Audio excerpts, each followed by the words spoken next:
मैव परत्वेनैव चापरम् अक्षयानन्तबोधाय तस्मै सिद्धात्मने नमः। श्लोक नंबर 27 चल रहा है। त्यक्त्वैवं बहिरात्मानमन्तरात्मव्यवस्थितः भावयेत् परमात्मानं सर्वसंकल्पवर्जितम्।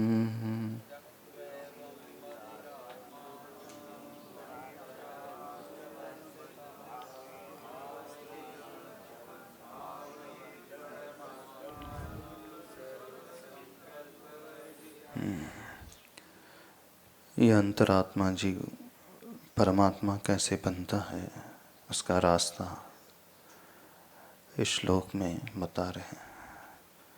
वैसे देखा जाए तो पूरे समाधि तंत्र में अंतरात्मा जीव की सोच कैसी होना चाहिए, वो कैसे रहे, कैसे ध्यान में डूबे, क्या चिंतन करे, क्या अपनाए और क्या छोड़े, इसी का वर्णन पूरे ग्रंथ में समाया गया हुआ है। समाधि तंत्र एक ऐसा ग्रंथ है जिसमें सिर्फ और सिर्फ अंतरात्मा जीव की चर्या का, वो भी बहिरंग नहीं अंतरंग चर्या का वर्णन किया गया है। उसकी विचारधारा कैसी रहती है, भावों को वो कैसे संभाल करके रखता है, इसका वर्णन बहुत गहरे तरीके से किया गया है आचार्य भगवत ने।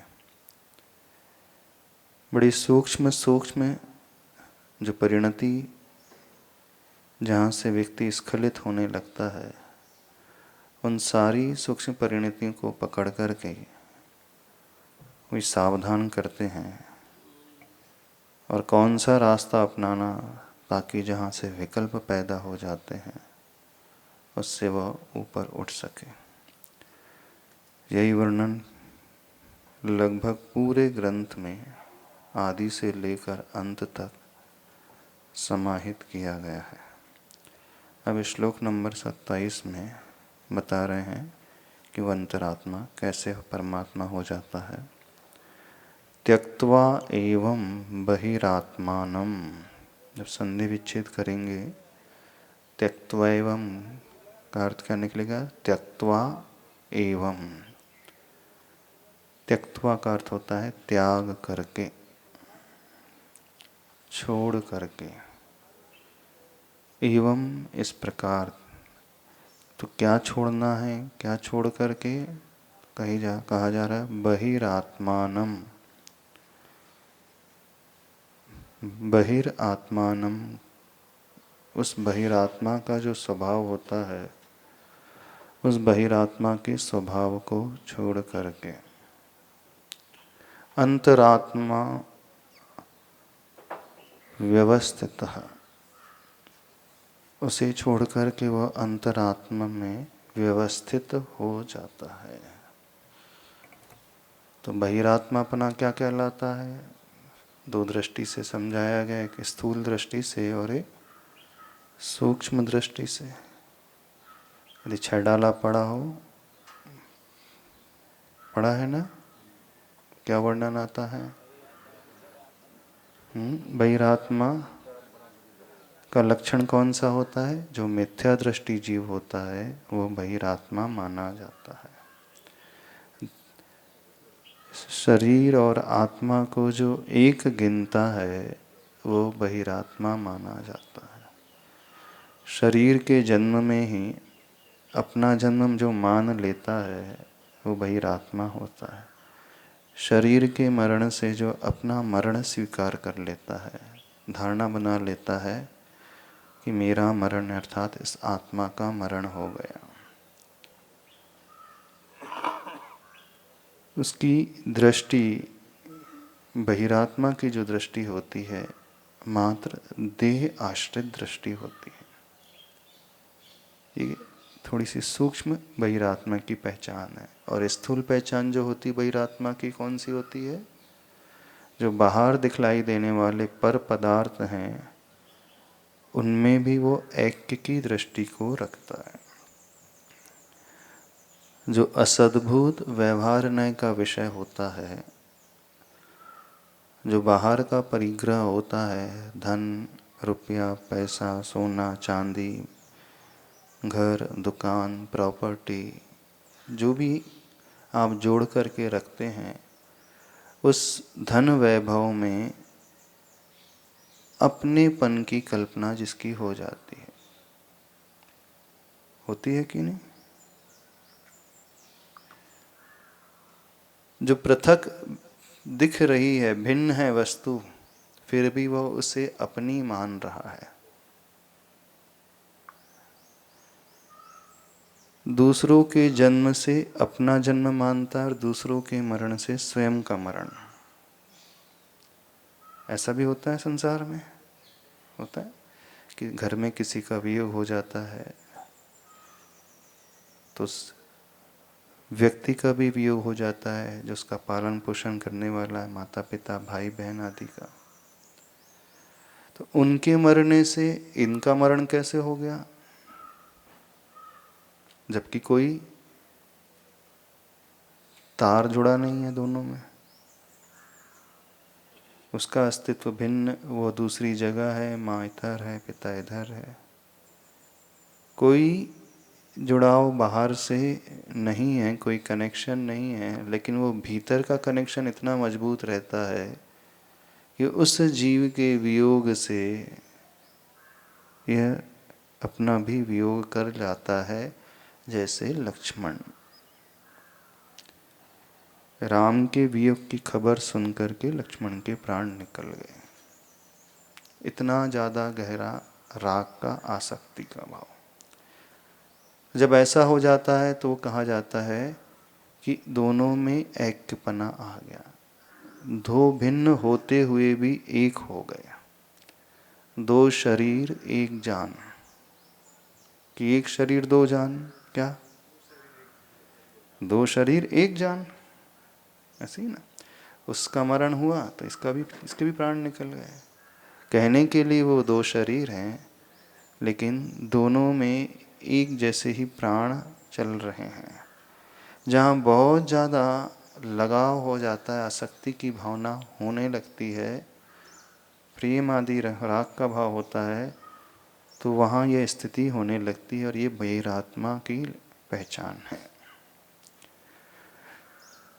उस व्यक्ति को थोड़ा बहुत भी कुछ होता है तो उसका प्रभाव इधर नज़र आने लगता है, लेकिन होना नहीं चाहिए था, क्योंकि उसकी आत्मा भिन्न है, इस शरीर में रहने वाली आत्मा भिन्न है। दोनों आत्माएं अलग अलग हैं, जुड़ी नहीं है उनकी आत्मा। ऐसा नहीं कि रस्सी का एक छोर इधर है और रस्सी का दूसरा छोर उधर है। रस्सी बहुत लंबी चौड़ी है, तो यहाँ यदि उसमें वाइब्रेशन दिया जाएगा, मूवमेंट दिया जाएगा, तो वहाँ भी हिलने लगती है। अथवा जो पतंग होती है, इधर डोर होती है, इधर वो झटका मारता है तो पतंग इधर उधर हिलने डुलने लगती है। तो वहाँ तो एक डोर से वो पतंग जुड़ी हुई है, इस कारण डोर बहुत लंबी हो सकती, इधर हलचल होती है तो पतंग में भी मूवमेंट होने लगता है। तो एक सूत्र में बंधे हुए थे, इस कारण हो रहा है। जैसे पहले लैंडलाइन होती थी, अब मोबाइल में क्या होता है, मोबाइल में कोई कनेक्शन दिखता, कोई कनेक्शन नजर नहीं आता, कोई वायर नहीं है। वो पहले वायरलेस चलते थे ना, बाहर से कोई कनेक्शन दिख रहा है, कोई कनेक्शन नजर नहीं आ रहा है। मोबाइल में कनेक्शन नजर नहीं आते हुए भी सैटेलाइट के थ्रू वो, वेव के थ्रू वो जुड़े रहते हैं, नजर नहीं आता।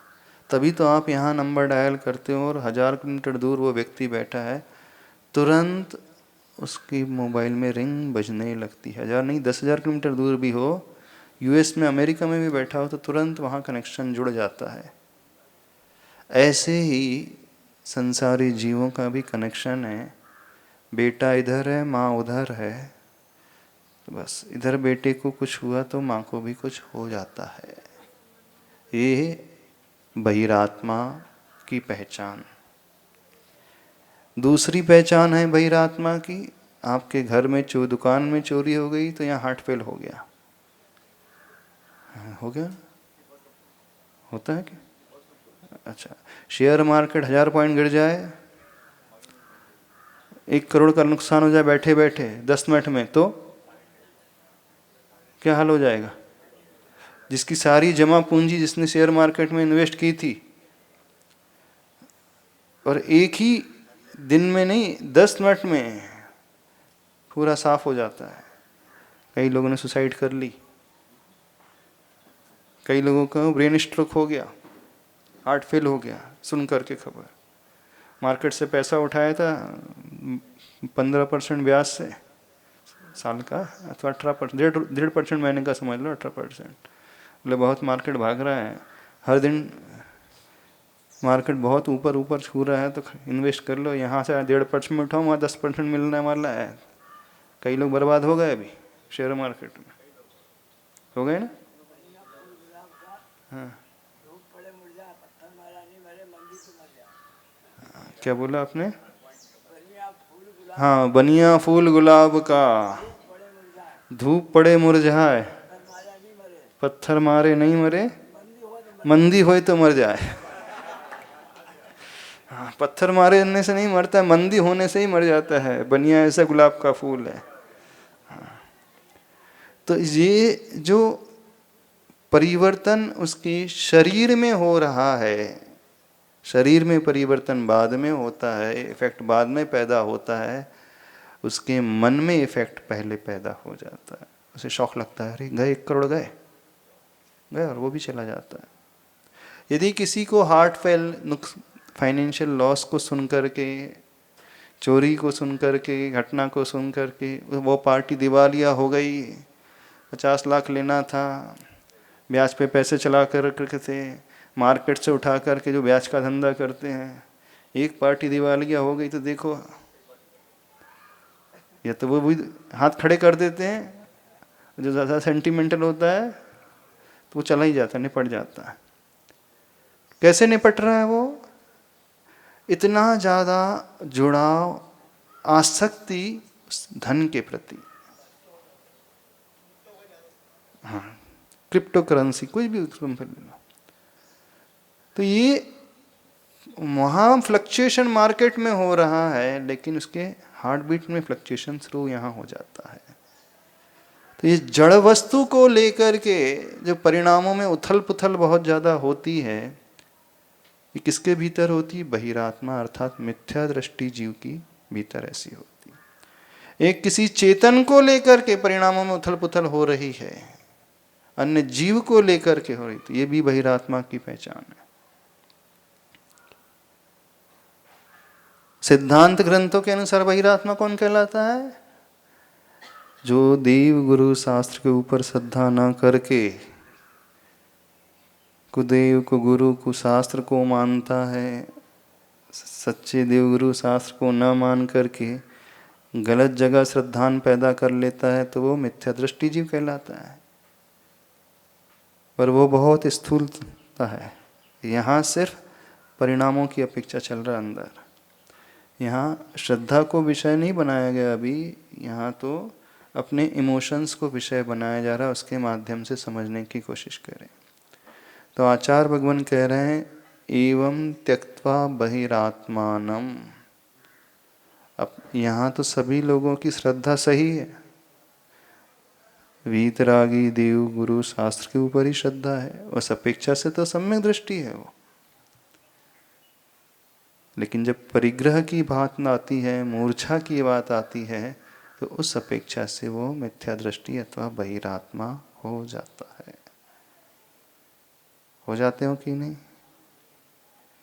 और जब गुणस्थान की विवक्षा में चर्चा होगी, तो जो चौथा गुणस्थान वाला सम्यक दृष्टि है, हाँ, वो झटका तो उसे भी लगेगा, लेकिन इतना बड़ा झटका नहीं लगेगा कि हार्ट फेल ही हो जाए।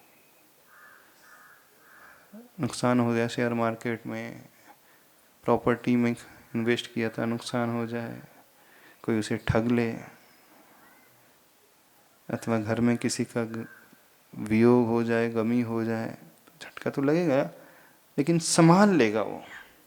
अधिक से अधिक कितने समय तक? 6 महीने की मैक्सिमम लिमिट है, उसमें वो चेत जाएगा। जैसे रामचंद्र जी 6 महीने में चेते थे।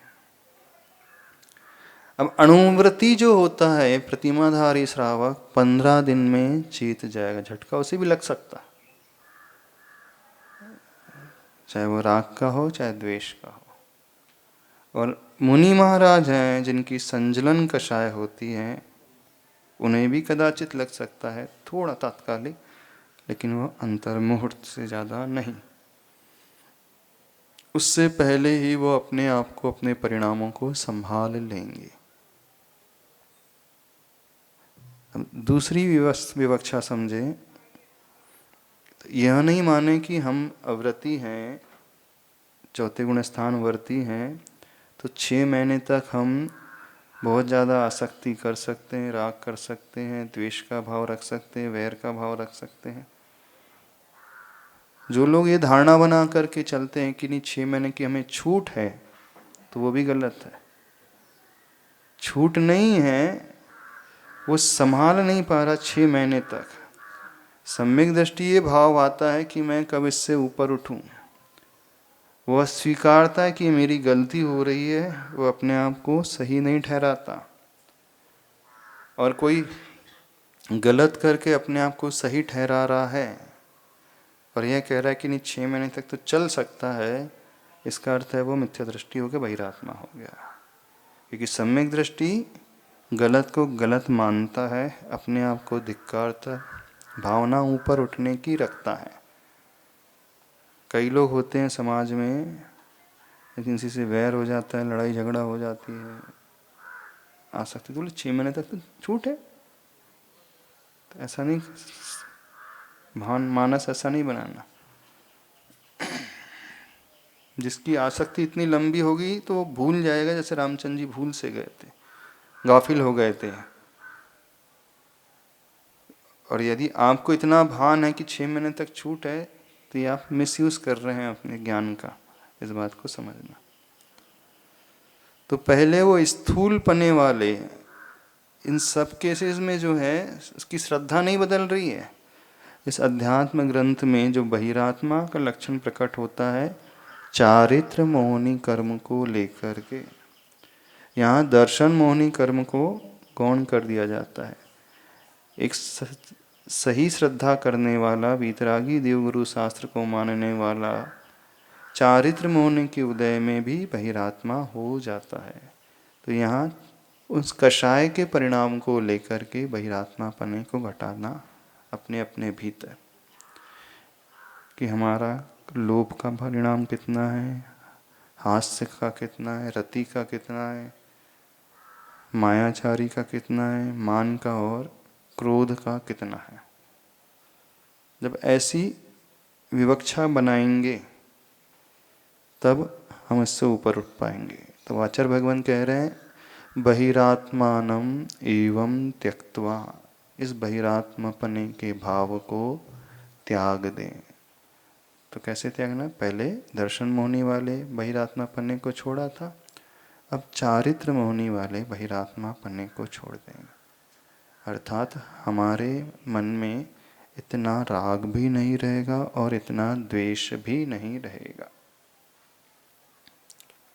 हम तुरंत अपने आप को संभालने वाले हो जाएंगे। तो विधि क्या बताई जा रही है? बहिरात्मानम त्यक्त्वा, तो पहले अशुभ को त्यागना है। यदि आप लोगों ने द्रव्य संग्रह ग्रंथ पढ़ा हो तो उसमें गाथा आती है ना, चारित्र के लक्षण वाली, असुहादो विनिवृत्ति सुहे पवृत्ति यजान चारित्रम, अर्थात अशुभ से विनिवृत्त होना अथवा अशुभ उपयोग को त्यागना। शुहे प्रवृत्ति, शुभ उपयोग में प्रवृत्ति करना, शुभ उपयोग को अपनाना, ये चारित्र का लक्षण है। तो वही बात अलग ढंग से यहाँ पर कही जा रही है, बहिरात्मानम एवं त्यक्त्वा, बहिरात्मपने को पहले छोड़ें अशुभ उपयोग की अथवा अशुभ योग की जो क्रियाएं हैं उसे छोड़ें। तो अशुभ उपयोग कौन सी क्रिया होती है? काय वांग मना कर्म योग सहस्रव शुभ पुण्यस्य अशुभ पापस्य। तो अशुभ की कौन सी क्रिया हो गई? हिंसा, झूठ, चोरी, कुशील और परिग्रह।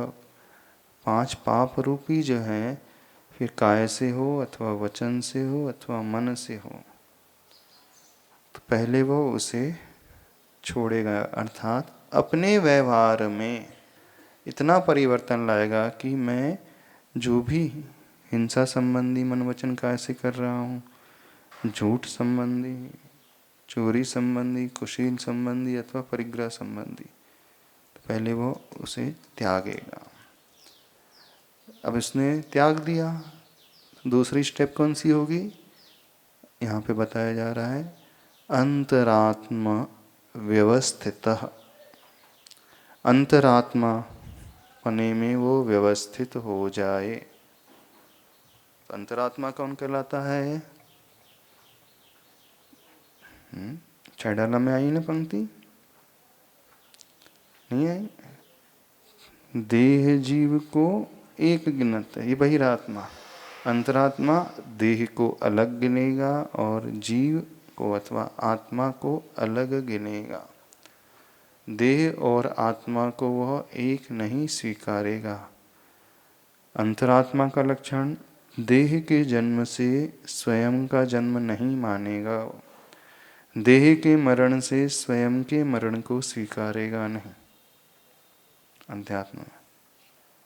तो जिसे यह विश्वास गहरा पैदा हो जाता है कि शरीर और आत्मा भिन्न भिन्न है, शरीर सो आत्मा नहीं है, आत्मा सो शरीर नहीं है, शरीर को चलाने वाली आत्मा है, लेकिन आत्मा का स्वरूप, उसका अस्तित्व भिन्न है और शरीर का स्वरूप और अस्तित्व दोनों अलग अलग।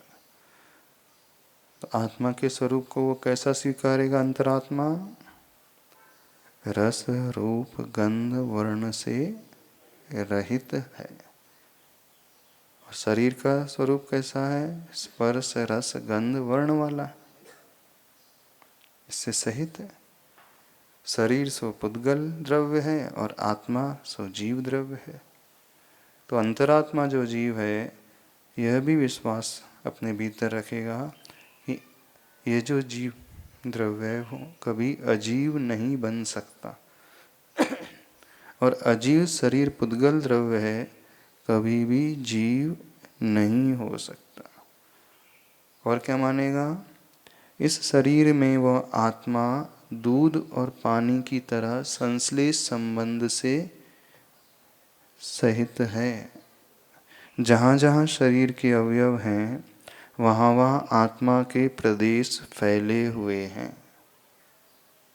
शरीर के हलन चलन से वो यह नहीं मानेगा कि अपने आप शरीर कर रहा है, वो यह मानेगा कि शरीर को चलाने वाली आत्मा इसे संकेत देती है, तब यह शरीर हिलता डुलता है। शरीर के मरण से वह अपनी आत्मा के मरण को स्वीकारेगा नहीं। स्वयं के साथ भी ये होगा और पर के साथ भी यही होगा। यदि किसी का वियोग हो गया हो तो उसे झटका नहीं लगेगा अंतरात्मा को। क्यों नहीं लगेगा? क्योंकि वो पहले ही मानता है, उसका विश्वास है कि आत्मा का मरण नहीं होता है, आत्मा तो अजर है, अमर है, शाश्वत है।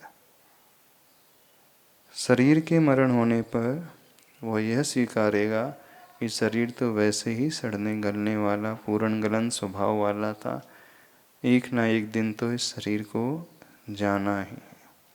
शरीर में कुछ भी ऊपर नीचे कुछ हो रहा है, मान ली कोई बीमारी हो जाए, प्रैक्टिकल तरीके से घटाए, कोई भयंकर बीमारी हो जाए, शरीर में कुछ परिवर्तन उसे नजर आने लग रहा है, तो ज़्यादा वो खेद खिन्न नहीं होगा, इलाज पूरा कराएगा, केयर पूरी करेगा, डॉक्टर के पास जाएगा, मेडिसिन भी लेगा, परहेज भी करेगा, सारी व्यवस्था भी बनाएगा उस रोग को ठीक करने की, दूर करने की। लेकिन व्यवस्था बनाने के साथ साथ और साथ में यह भी लेकर के चलेगा विचारधारा कि ये जो परिवर्तन दिखलाई दे रहा है वह इस शरीर में हो रहा है, आत्मा में परिवर्तन नहीं हो रहा है। ऐसी कोई लाइलाज बीमारी स्वयं के शरीर में हो जाएगी तो वह एकदम घबराएगा नहीं, भयभीत नहीं होगा, चिंता ज़्यादा नहीं करेगा, कर्तव्य का पालन अथवा शरीर के इलाज की पूरी कोशिश करेगा। लेकिन बहुत पुरुषार्थ करने के पश्चात भी, बहुत सारे डॉक्टर को दिखाने के बाद भी, बहुत सारी दवाइयाँ लेने के बाद भी यदि उसमें कोई आराम आदि नहीं मिल रहा है तो ज़्यादा फिर चिंतित नहीं होगा। भाई अब ठीक है, स्वीकार कर लेगा मेरा कर्म ही ऐसा है। तो अंतरात्मा जो जीव होता है वह कर्म सिद्धांत के ऊपर विश्वास करने वाला होता है। जो भी शरीर में परिवर्तन हो रहा है तो उसका कारण वो कहाँ खोजेगा? मैंने ही पूर्व में कोई ऐसा कृत्य किया था, उससे अशुभ कर्म का आश्रय हुआ, पाप कर्म का, असाता वेदनी कर्म का आश्रय हुआ, और आज उस असाता वेदनी कर्म के अथवा अशुभ नाम कर्म के उदय से ये वेदना, ये पीड़ा मुझे झेलनी पड़ रही है। जो भी हो रहा है हमारे साथ कर्मोदय फलस्वरूप हो रहा है, तो वह घबराएगा नहीं, कोशिश ये करेगा कि उस अशुभ कर्म को कैसे मैं पुरुषार्थ के बल पर जितनी मेरी सामर्थ्य है शुभ में कन्वर्ट कर सकूं।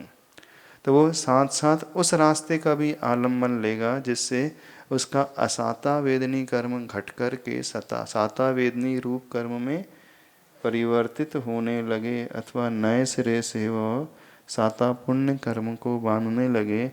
ऐसे उस प्रयास को करना आरंभ करेगा। क्या करेगा? तत्वार्थ के 6वें अध्याय में बताया गया है, भूत वृत्ति अनुकंपादान सराग संयमादि योग शांति शौचमिति सद्वेद्यस्य। तो वह करुणा का भाव, अनुकंपा का भाव, दान का भाव, क्षमा का भाव, संयम का भाव, सुचिता का, पवित्रता का भाव, जो 10 धर्म के भाव हैं उन धर्मों से अपनी आत्मा को भरने की कोशिश करेगा और शक्ति के अनुसार वैयावृत्ति, सेवा, दान आदि में प्रवृत्ति करेगा और अनुकंपा का भाव लाते हुए जीवों को बचाएगा। क्योंकि उसका गहरा विश्वास रहेगा कि इन्हीं क्रियाओं के करने से, ये क्रिया जो हैं कहलाती हैं अब शुभ की क्रियाएं। अशुभ की क्रिया क्या हो गई थी? 5 पाप वाली। अब उसे तो छोड़ दिया, असुहादो विनिवृत्ति, उसे तो त्याग दिया। दूसरा स्टेप क्या बताया? सुहे पवत्ति, शुभ में प्रवृत्ति। तो शुभ में प्रवृत्ति का क्या अर्थ हुआ?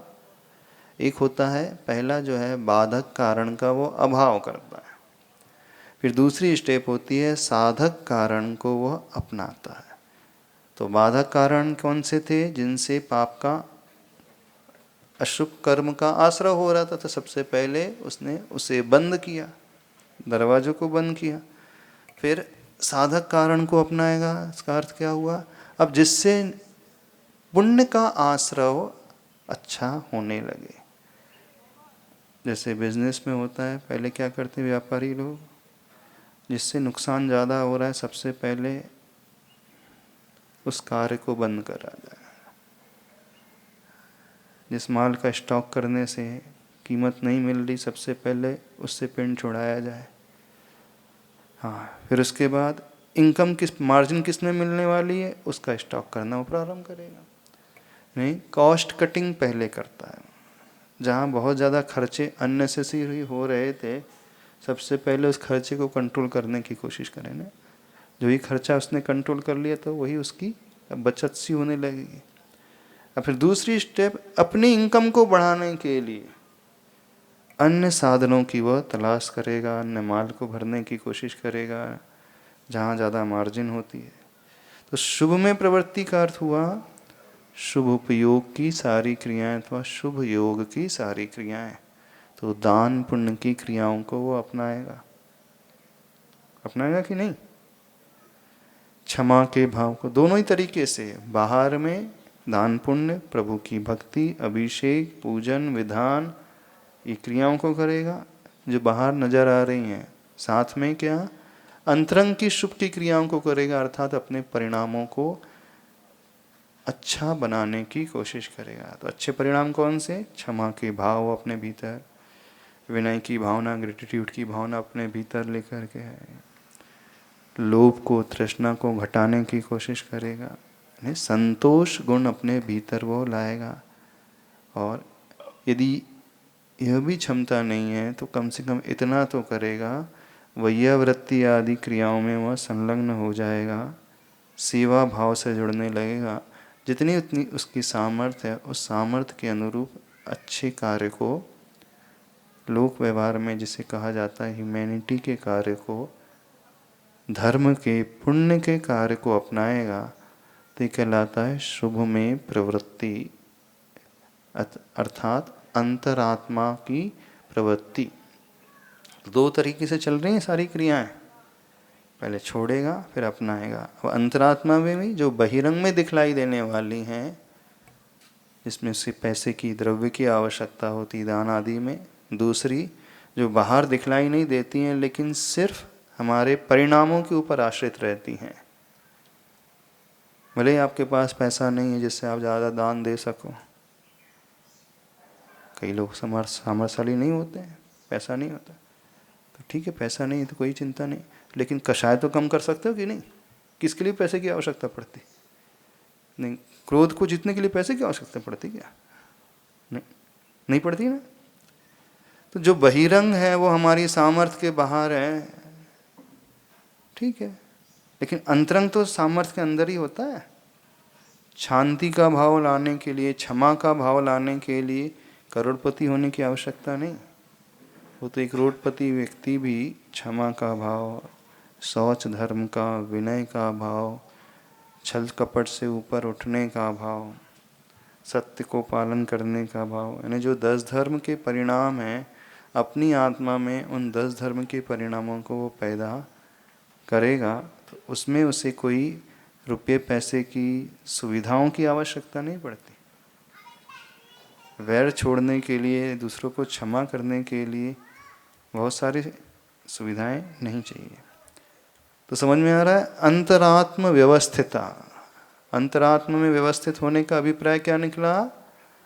शुभ की क्रियाएं, बहिरंग वाली, फिर अंतरंग वाली शुभ उपयोग की क्रियाएं।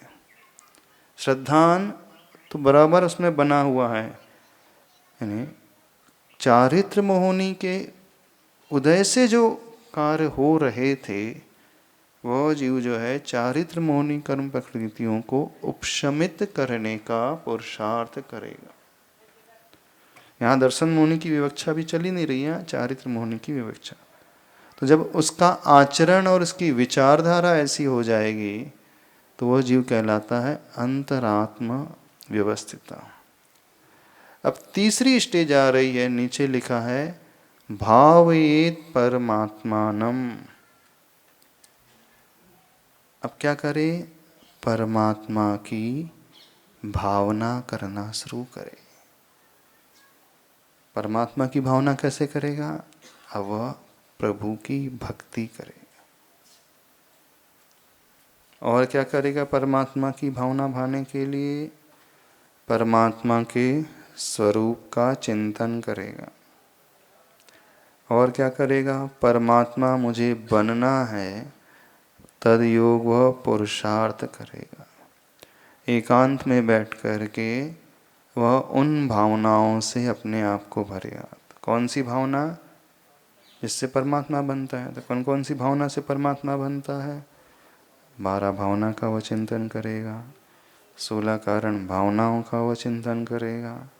और कौन सी है? मैत्री, प्रमोद, कारुण्य और माध्यस्थ, जो 4 भावनाएं होती हैं, इन भावना को चिंतन करेगा। भावित परमात्मा नाम का अर्थ इतना ही नहीं लगाना कि परमात्मा का नाम ही जपते रहे। वो परमात्मा की भावना करने का अर्थ नहीं है कि आदिनाथाय नमः, आदिनाथाय नमः, ये तो है, पर ये भी स्थूल रूप है, ये उतना सूक्ष्म गहरा नहीं है, ये अभी थोड़ा सा ऊपर का है, उथला है। प्रभु को स्मरण कर रहा है, प्रभु के आगे झुक रहा है, उस मंत्र की वो जाप दे रहा है, ये भी वहीं तक ले जाने वाली है। लेकिन गहराई से सोचे तो परमात्मा की भावना का अर्थ क्या होगा? जो गुण परमात्मा के भीतर हैं, उन्हीं गुणों की वह भावना करने वाला होगा। तो कौन सी है? प्रेम भाव हो सब जीवों पर, गुणी जनों में हर्ष प्रभु, करुणा स्रोत बहे दुखियों पर, दुर्जन में माध्यस्थ भाव, अथवा मेरी भावना। गुणी जनों को देख हृदय में प्रेम, दीन दुखी जीवों पर मेरे और से करुणा, दुर्जन क्रूर कुमार रतों पर क्षोभ नहीं। यही भावना तो है मैत्री भावना। आदि क्या है? देख दूसरों की बढ़ती को कभी ना ईर्ष्या भाव धरे। ये चारों ही भावना का स्वरूप उस मेरी भावना में बताया गया है। दीन दुखी जीवों पर मेरे उर से करुणा स्रोत बहे, ये करुणा भावना आ गई। मैत्री भाव जगत में मेरा सब जीवों से मित्र, ये मैत्री की भावना हो गई। गुणी जनों को देख हृदय में मेरे प्रेम, ये हो गई प्रमोद की भावना।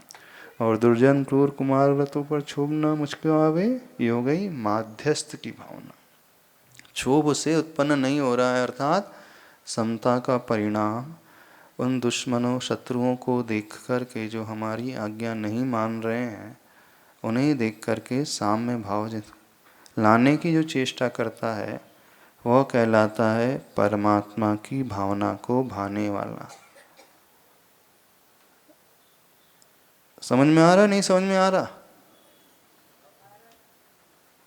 विमल जी, क्या पूरा क्या आ रहा? पूरा आ रहा है? सब छोड़ दो जल्दी, जल्दी आ रहा है छोड़ने के लिए। बड़े सुव्यवस्थित तरीके से आचार्य भगवान इस श्लोक में समझा रहे हैं। बड़ा अच्छा तरीका है अशुभ को त्यागना, बहिरात्मा के इच्छों को त्यागना, शुभ को अंतरात्मा को में व्यवस्थित हो जाना, अपनाना, फिर परमात्मा की भावना करना। चौथे चरण में क्या लिखा है? सर्व संकल्प वर्जितम भावयेत परमात्मानं सर्व संकल्प वर्जितम। अब परमात्मा की भावना कब उत्पन्न होगी? जब वह संकल्प विकल्पों से ऊपर उठेगा, टेंशन से वो ऊपर उठेगा, तो ही परमात्मा की भावना हो पाएगी। अन्यथा कौन सी भावना हो रही? कषाय की भावना। ये भावना हो रही है कि नहीं? तो यहाँ फिर आचार्य भगवान रास्ता बता रहे हैं कि समस्त संकल्पों को त्यागना होगा। जब तक हम संकल्प को नहीं छोड़ेंगे तो परमात्मा की भावना भाने वाले हो ही नहीं सकते। यदि हम पाठ भी कर रहे हैं मेरी भावना का, अथवा सामायिक पाठ पढ़ रहे हैं, प्रेम भाव हो सब जीवों पर, उन्हीं जनों में हर्ष प्रभु, तो ये सब ऊपर ऊपर चल रहा है, अंदर से कुछ नहीं चल रहा। रोज पाठ करते ना सामायिक पाठ, कितने बार? 2 बार। तो ऊपर से कि अंदर से? हाँ। तो जो अंदर से करेगा वो संकल्पों से रहित रहेगा, या यूं कहें जो संकल्पों से रहित रहेगा वही अंदर से कर पाता है। तो टेंशन को वो छोड़ेगा, चिंता को वो छोड़ेगा, भय को वो छोड़ेगा, ईर्ष्या को वो छोड़ेगा,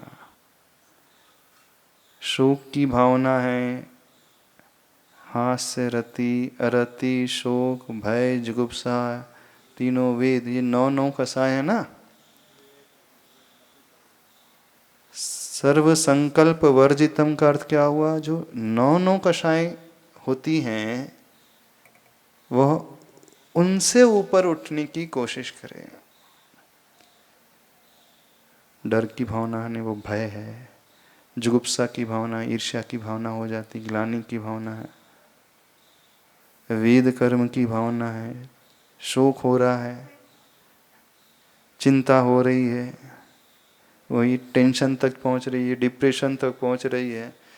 तो जिनसे उसे ऐसे भाव पैदा होते हैं वो ऊपर उठने की कोशिश करेगा, विकल्पों से या यूं कहें निमित्तों से ऊपर उठने की कोशिश करेगा। किस बल पर? विपाक विचय धर्म ध्यान के बल पर, कि ये जो भी हो रहा है हमारे साथ हमारे ही कर्म के उदय के फलस्वरूप हो रहा है। चूँकि मैंने ही पूर्व में ऐसा कर्म किया था, उसका फल मुझे इस प्रकार से वर्तमान के भाव में मिल रहा है। तो वह समता से उसे सहन करेगा और समस्त संकल्प विकल्पों से रहित होकर के ये परमात्मा की भावना को करेगा। समझ रहे हो कि नहीं? आसान है, कठिन है?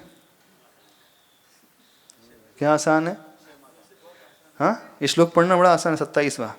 त्यक्त्वा एवं बहिरात्मान मंत्रात्म व्यवस्थित भावेद परमात्मान सर्व संकल्प वर्जितम। बहुत आसान है ना श्लोक पढ़ना? क्यों विमल जी, बड़ा आसान है ना ये?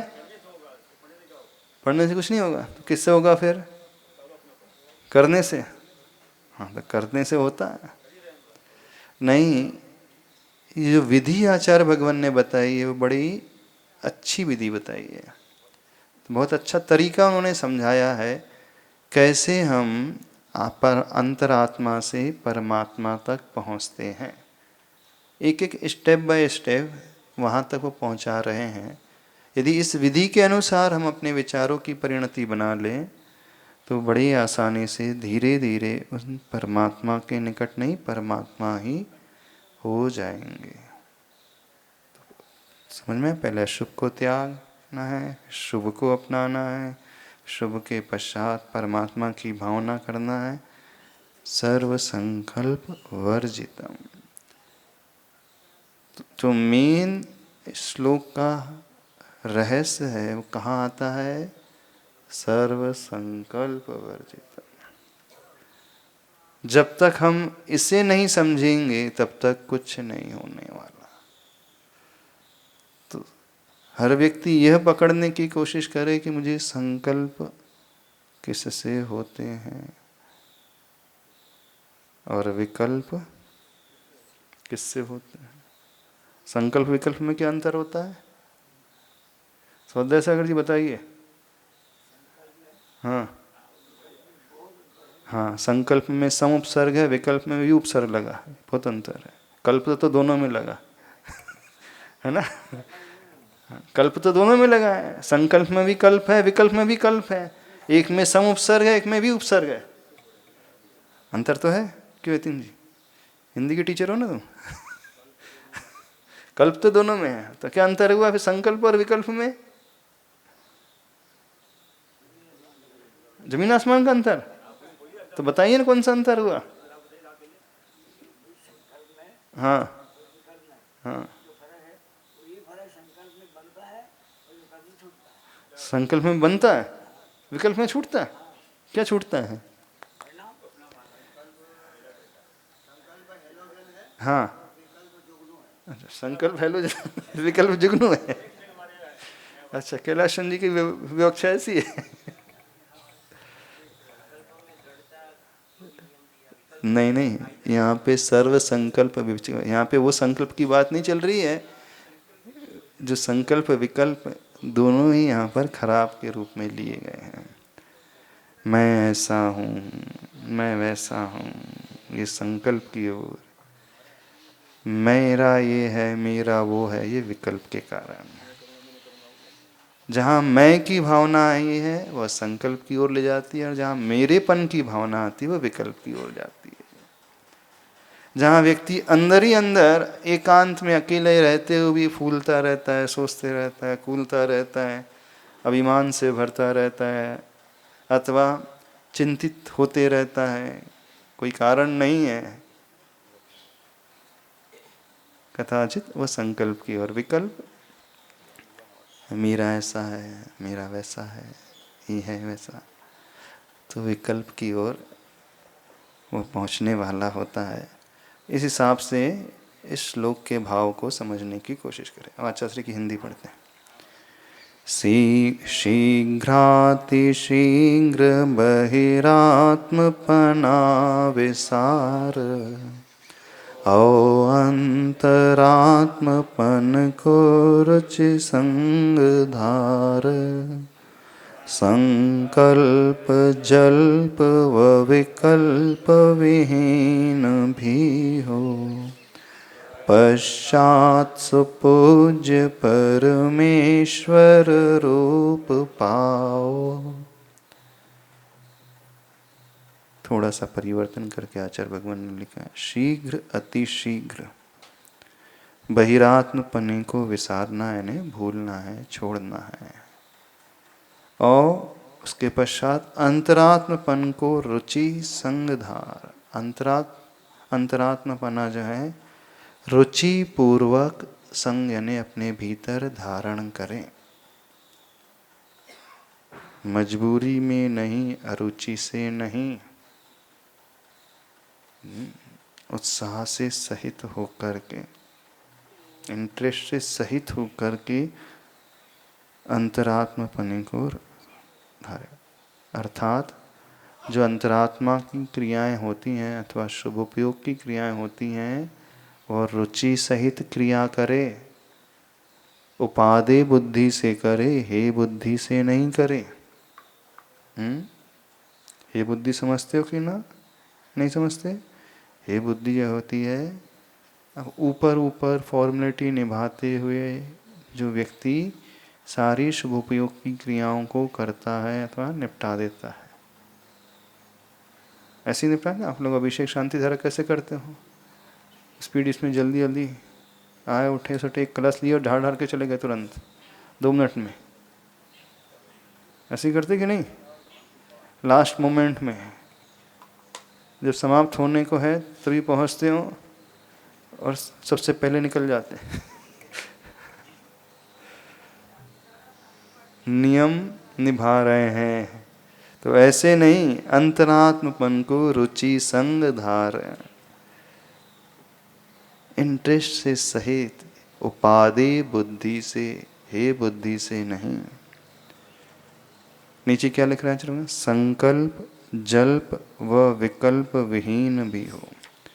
संकल्प एक और ऐड कर दिया आचार्य भगवान ने, जल्प कहा। हाँ, जल्प का अर्थ होता है अंदर ही अंदर बोलना। बाहर से तो शांत है लेकिन ये अंदर अंदर वो बड़बड़ा रहा है। बाहर से तो ध्यान करने बैठा है लेकिन जिसके मन में बहुत उथल पुथल अंदर ही अंदर चल रही है। बोलते रहते ना अंदर ही अंदर, भले ही जिह्वा भी नहीं चलती है लेकिन अंदर ही अंदर वो स्वयं से बोलते रहता है। तो जल्प का अर्थ होता है कथन करना, बोलना, अंदर ही अंदर वो बोलता। संकल्प जल्प व विकल्प विहीन भी हो। संकल्प से भी रहित हो, जल्प से भी रहित हो और विकल्प से भी रहित हो। पश्चात सुपूज्य परमेश्वर रूप पाओ। उसके बाद जो है अतिशय से सहित जो पूज्य परमेष्टि हैं, परमेश्वर है, उनके रूप को पाना है तो वह परमात्मा होता है। टीका में महाराज जी ने एक गाथा लिखी है, शुद्ध नय का आलम्बन लेते हुए, जो पश्यति अप्पाणम अबद्ध पुट्ठम अनन्यम नियदम अविशेषमसंयुक्तम तम शुद्ध नयम व्याणाहि। यानी परमात्मा की भावना कैसे करेगा वो?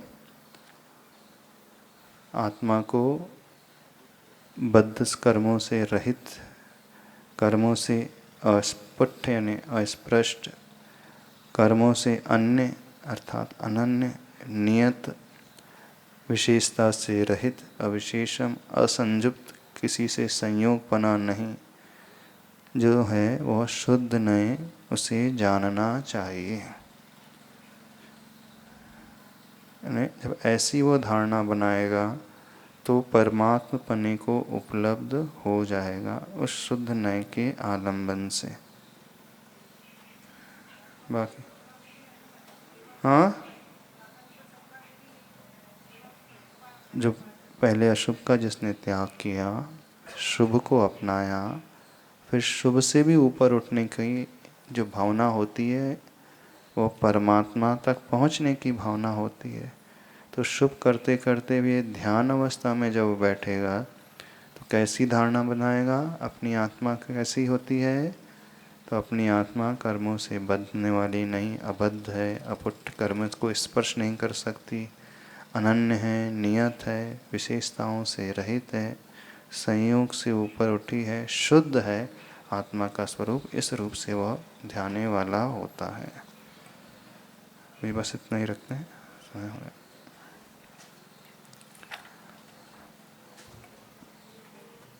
बोधि समाधि परिणाम शुद्धि स्वात्मोपलब्धि शिव सौख सिद्धि चिंतामणिं चिंतित वस्तुदान त्वां वन्दमानस्मि।